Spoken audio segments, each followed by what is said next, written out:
नमस्कार, आप देख रहे हैं एनडीटीवी एक्सप्लेनर तह की बात। मैं हूं सुशील बहुगुणा। एक संप्रभु लोकतांत्रिक गणतंत्र यानी सोवरेन डेमोक्रेटिक रिपब्लिक के तौर पर भारत के 75 साल पूरे हो रहे हैं और ये 26 जनवरी 76वां गणतंत्र दिवस है। गणतंत्र दिवस के मौके पर दिल्ली के कर्तव्य पथ पर होने वाली परेड में देश की पूरी आन बान और शान दिखती है। देश के इतिहास, वर्तमान और भविष्य की शानदार झलक दिखती है। हर क्षेत्र में देश की ताकत और कामयाबियों का प्रदर्शन किया जाता है। गणतंत्र दिवस 26 जनवरी को इसलिए मनाया जाता है क्योंकि सन 1950 में इसी दिन भारत ने संविधान को एडॉप्ट यानी अंगीकार किया था और भारत को एक लोकतांत्रिक गणराज्य घोषित किया गया था। साल में ये वो मौके होते हैं जब हमें अपने देश के उन प्रतीकों पर गौर करना चाहिए जो दुनिया भर में हमारी पहचान बन चुके हैं। एनडीटीवी एक्सप्लेनर में आज बात देश के ऐसे ही प्रतीकों की विरासत की। इनमें सबसे पहले बात लोकतांत्रिक गणराज्य भारत के उस मूल ग्रंथ की जो आजाद भारत की बुनियाद है। भारत का संविधान जो दुनिया का सबसे लंबा लिखित संविधान है। उसे बनाने में 2 साल 11 महीने और 18 दिन लगे। 9 दिसंबर 1946 को यह प्रक्रिया शुरू हुई। देश के पहले राष्ट्रपति डॉक्टर राजेंद्र प्रसाद संविधान सभा के सभापति रहे और संविधान की ड्राफ्टिंग कमेटी के चेयरमैन रहे डॉक्टर BR अम्बेडकर, जिन्हें भारत के संविधान का निर्माता माना जाता है। जब संविधान सभा पहल बैठी तो उसमें 389 सदस्य थे, लेकिन आजादी के बाद ये संख्या घटकर 299 रह गई। माउंटबेटन प्लान और पाकिस्तान के अलग होने के बाद उसमें शामिल हुए इलाकों के प्रतिनिधि इससे बाहर हो गए। कुल 165 दिन में 11 सत्रों के दौरान संविधान के एक एक शब्द, कानून से जुड़े एक एक पहलू पर बारीकी से चर्चा हुई। इस दौरान हुई दिलचस्प बहसों को आज भी संसद से लेकर अदालतों और क्लासरूम्स तक याद किया जाता है। लंबी चर्चा के बाद 26 नवंबर 1949 को संविधान सभा ने संविधान को स्वीकार कर लिया। इसीलिए 2015 से हर साल 26 नवंबर को संविधान दिवस के तौर पर मनाया जाता है। संविधान सभा द्वारा औपचारिक तौर पर स्वीकार किए जाने के 2 महीने बाद 26 जनवरी 1950 को देश ने संविधान को अंगीकार किया, अडॉप्ट किया और भारत को एक संप्रभु लोकतांत्रिक गणराज्य घोषित किया गया। भारतीय संविधान दुनिया का सबसे लंबा लिखित संविधान है। इससे बड़ा संविधान किसी देश का नहीं है, लेकिन इसकी खासियतों की फेहरिस्त इससे कहीं ज्यादा लंबी है। हमारा संविधान जड़ संविधान नहीं है, बल्कि एक जीवंत संविधान है जो समय की जरूरतों के साथ बदलता भी गया। हालांकि इसकी मूल भावना से कोई छेड़छाड़ नहीं की गई, न की जा सकती है। 26 जनवरी 1950 को जब देश ने संविधान को अंगीकार किया तो इसके 22 भाग थे, जो आज तक हुए 106 अलग अलग संशोधनों के बाद 25 हो चुके हैं। मूल संविधान में 395 अनुच्छेद थे, जो संशोधनों के बाद अब 448 हो चुके हैं और 8 शेड्यूल यानी अनुसूचियां थीं, जो तमाम संशोधनों के बाद अब 12 हो चुके हैं। खास बात यह है कि संविधान के सभी भाग, अनुच्छेद और अनुसूचियां हाथ से लिखे गए और हाथ से बनाई गई तस्वीरों से सजाए गए। इसीलिए हमारे संविधान को दुनिया का सबसे खूबसूरत संविधान भी कहा जाता है। वैसे तो ये बड़ा आसान होता कि संविधान को तैयार होने के बाद किसी प्रिंटिंग प्रेस में छपवा दिया जाता, लेकिन माना जाता है कि पंडित जवाहरलाल नेहरू चाहते थे कि संविधान की मूल प्रतियां हाथ से लिखी हुई हों। इसके लिए किसी शानदार कैलीग्राफर यानी सुलेखक की जरूरत थी, ऐसा व्यक्ति जिसकी लिखावट बहुत सुंदर हो।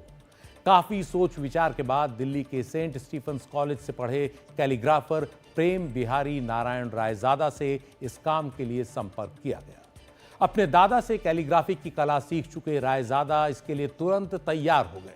उन्होंने इस काम के लिए एक भी पैसा नहीं लिया, बस ये आग्रह किया कि हर पन्ने के अंत में उनके नाम के साथ उनके गुरु और दादा मास्टर राम प्रसाद सक्सेना का नाम भी लिखा जाए। संविधान सभा में उन्हें एक कमरा दिया गया, जहां 6 महीने में उन्होंने ये काम पूरा किया। इस कमरे को बाद में संविधान क्लब कहा गया।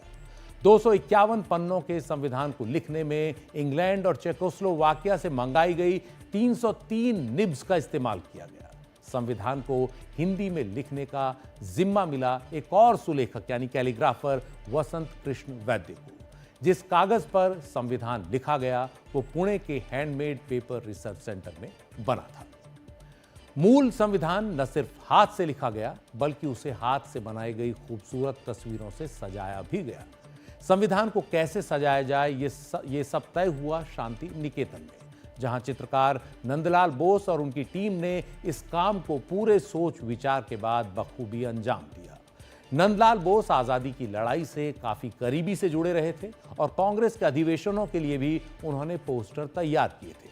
अक्टूबर 1949 में जब संविधान सभा का अंतिम सत्र शुरू होने वाला था और 26 नवंबर 1949 की तारीख करीब आ रही थी, जिस दिन संविधान के प्रारूप पर दस्तखत होने थे, तो नंदलाल बोस को संविधान को सजाने की बड़ी जिम्मेदारी दी गई। समय कम था, काम बड़ा और जटिल। नंदलाल बोस की टीम काम पर जुट गई। उनकी टीम में साथी चित्रकारों के अलावा उनके छात्र भी शामिल रहे। साथी कलाकारों में कृपाल सिंह शेखावत, ए पेरुमल और धीरेन्द्र कृष्णदेव बर्मन शामिल थे। संविधान के अलग अलग पन्नों पर पेंटिंग्स बनाई गई जो भारत के 5000 साल के इतिहास के अलग अलग दौर की कहानियां बयान करती हैं। सिंधु घाटी सभ्यता से लेकर आजादी की लड़ाई तक सब कुछ दिखाती तस्वीरें संविधान के पन्नों में दर्ज की गई। यही नहीं, इन पन्नों में भारत के महाकाव्यों, रामायण और महाभारत से जुड़े अलग अलग दृश्य भी शामिल हैं। संविधान के पन्ने भारत के भूगोल को भी कागज पर उतारते हैं। रेगिस्तान में ऊंटों की चहलकदमी से लेकर हिमालय की विराट ऊंचाइयों तक सब कुछ इनमें दर्ज है।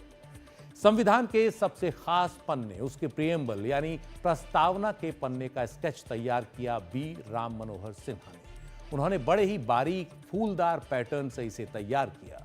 दीनानाथ भार्गव ने संविधान पर राष्ट्रीय प्रतीक सम्राट अशोक के सिंह स्तंभ का स्केच तैयार किया। संविधान के पन्नों को चित्रों से सजाने का काम भी बहुत जटिल था। उसकी एक लंबी योजना बनी जिसमें कई बार बदलाव हुए। संविधान के पन्नों में जो टेक्स्ट लिखा था उसका चारों ओर की जो चित्रकारी है उससे कोई सीधा संबंध नहीं था, लेकिन ये चित्र इतिहास में भारत की लंबी विकास यात्रा को दिखा रहे थे। जैसे इतिहास में हमारे गौरव सिंधु घाटी सभ्यता से जुड़ी बैल की सील संविधान की सबसे पहली तस्वीर है, जो उसके भाग 1 पार्ट 1 संघ का नाम और क्षेत्र शीर्षक के साथ बनाई गई है। नागरिकता से जुड़े भाग 2 में एक आश्रम का दृश्य दिखाया गया है जिसमें प्रार्थना और यज्ञ वगैरह करते 4 तपस्वियों के चित्र हैं। मौलिक अधिकारों से जुड़े भाग 3 में रामायण से जुड़ा एक चित्र है जिसमें भगवान राम, सीता और लक्ष्मण को दिखाया गया है। भाग 4 राज्य के नीति निर्देशक सिद्धांतों से जुड़ा है जिसमें महाभारत का वो चर्चित दृश्य है जिसमें कृष्ण अपराध बोध से ग्रस्त अर्जुन को अपने ही भाई कौरवों के विरुद्ध युद्ध के लिए राजी कर रहे हैं। द यूनियन यानी संघ से जुड़ा भाग 5 शिष्यों से घिरे भगवान बुद्ध को दिखाता है।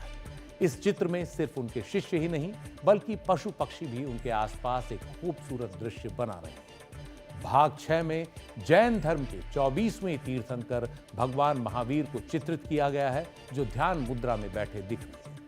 भाग 7 में सम्राट अशोक का चित्र है जो एक हाथी पर बैठे हैं और बौद्ध धर्म का प्रचार करने के लिए निकल रहे हैं। उनके आगे बौद्ध भिक्षु और कुछ सेवक उपहार लेकर चल रहे हैं। सम्राट अशोक के साम्राज्य के प्रतीक चिन्हों में से 2 प्रतीकों को भारत ने अपनाया है। 4 शेरों वाला अशोक स्तंभ भारत का राष्ट्रीय चिन्ह है और उसमें बना अशोक चक्र या धर्म चक्र भारत के राष्ट्रीय ध्वज के केंद्र में है।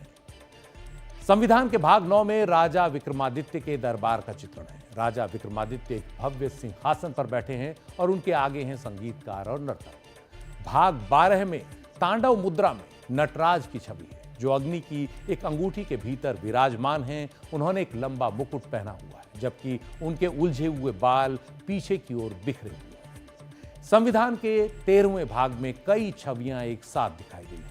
एक तरफ पृथ्वी पर गंगा नदी के अवतरण की कहानी को दिखाया गया है तो दूसरी ओर महाबलीपुरम की अखंड चट्टान पर नक्काशीदार मूर्ति दिखाई गई है। भाग 14 में मुगल सम्राट अकबर को एक सिंहासन पर बैठे दिखाया गया है जहां वो अपने दरबारियों के साथ एक बैठक में मंत्रणा कर रहे हैं। भाग 15 में दक्कन के मराठा शासक शिवाजी और सिखों के 10वें गुरु गोविंद सिंह जी को दिखाया गया है।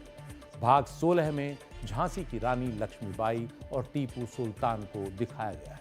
इन आकृतियों के साथ साथ उनके हथियार भी दिखाए गए। भाग 17 में राष्ट्रपिता महात्मा गांधी की तस्वीर है जो दांडी मार्च आंदोलन के संदर्भ में बनाई गई। संविधान के भाग 19 में स्वतंत्रता संग्राम में नेताजी सुभाष चंद्र बोस की ऐतिहासिक यात्रा को दर्शाया गया है। एक पहाड़ की पृष्ठभूमि में सैनिक पोशाक में सुभाष चंद्र बोस राष्ट्रीय ध्वज को सलामी देते हुए दिख रहे हैं। तो इतना खूबसूरत हमारा संविधान बनाया गया है भारत की विकास यात्रा को दिखाते हुए। हमारा संविधान देश का सबसे अहम दस्तावेज है। समय के साथ साथ इसमें बदलाव हुए हैं, समय की जरूरतों के साथ ये निखरता गया है। लेकिन अगर संविधान की मूल प्रतियों की बात करें तो समय का असर उन पर पड़ सकता है। हम जानते हैं कि समय के साथ ऐतिहासिक दस्तावेजों को सुरक्षित रखना जरूरी हो जाता है। हवा, नमी, तापमान उनका रंग रूप खराब कर सकते हैं। हमारे संविधान को इससे बचाने की भी पूरी तैयारी है। इसके लिए संविधान की मूल प्रतियों को संसद की लाइब्रेरी में हीलियम गैस से भरे शीशे के एक चैम्बर में सुरक्षित रखा गया है।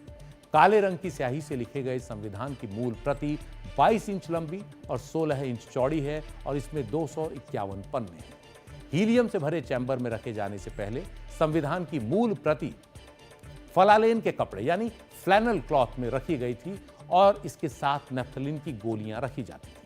लेकिन 1994 में ऐतिहासिक दस्तावेजों को बचाने में विशेषज्ञता रखने वाले प्रतिष्ठित गेटी इंस्टीट्यूट ऑफ अमेरिका के साथ सरकार ने एक करार किया और जिस तरह अमेरिका ने अपने संविधान को बचा कर रखा है उसी तर्ज पर भारत के संविधान को संरक्षित किया गया हीलियम गैस से भरे चैम्बर में।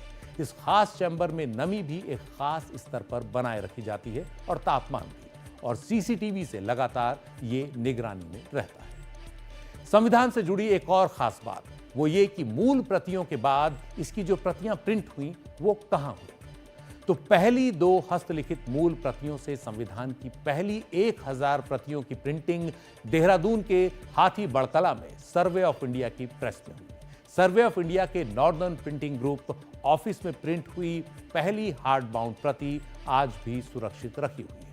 लेकिन वो मशीन जिनसे ये प्रिंटिंग हुई वो लिथोग्राफिक प्लेट्स सालों पहले कबाड़ियों को बेची जा चुकी हैं। एक यादगार के तौर पर उन्हें भी संरक्षित किया जा सकता था। तो भारत के संविधान पर इतनी जानकारी अभी, और वक्त है ब्रेक का। ब्रेक के बाद चलेंगे भारत के राष्ट्रीय प्रतीकों के ऐतिहासिक सफर।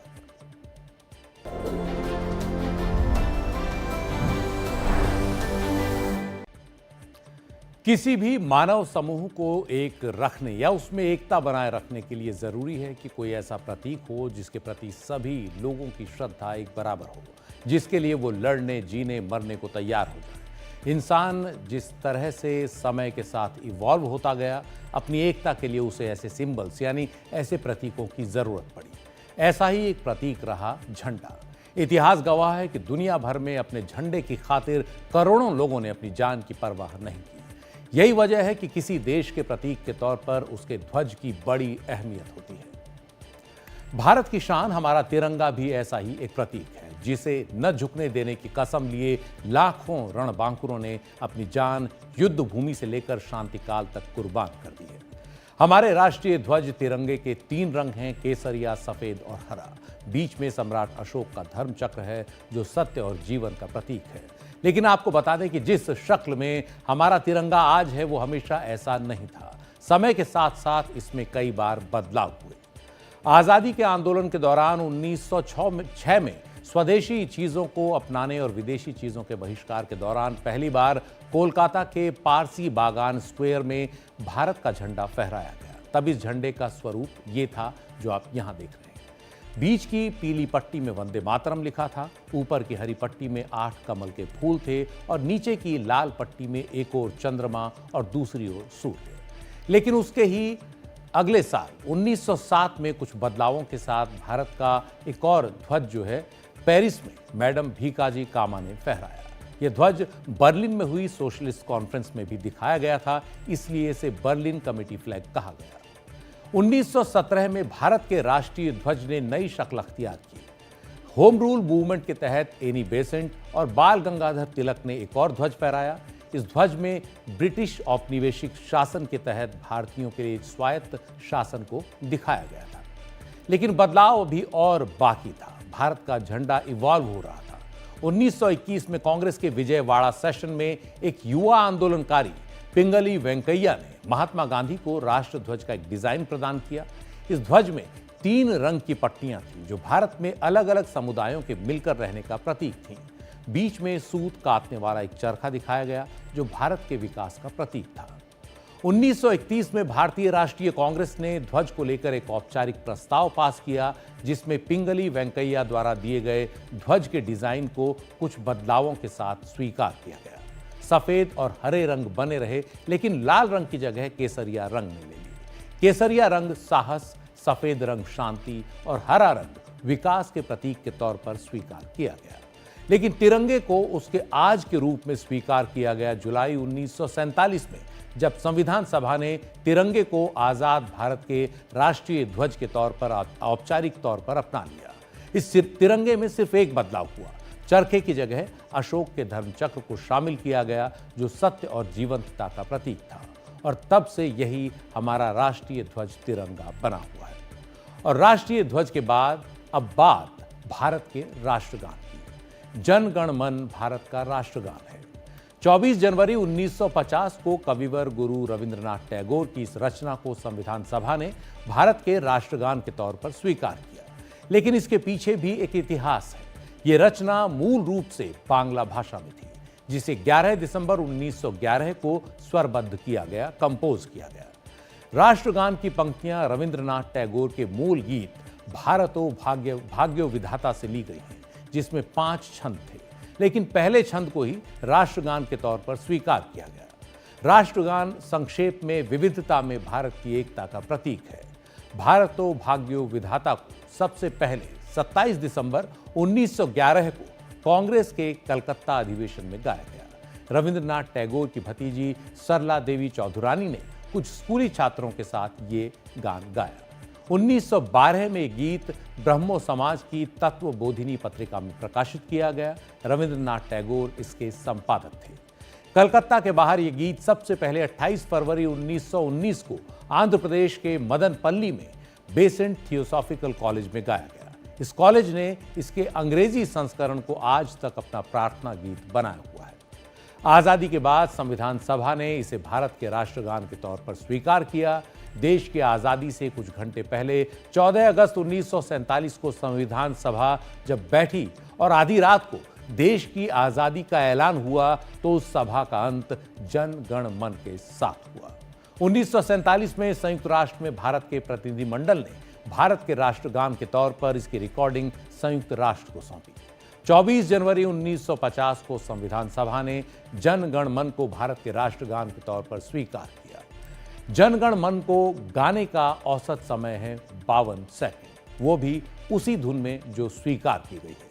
राष्ट्रगान को गाने के कई नियम हैं और नियमों का पालन न करने पर सजा भी।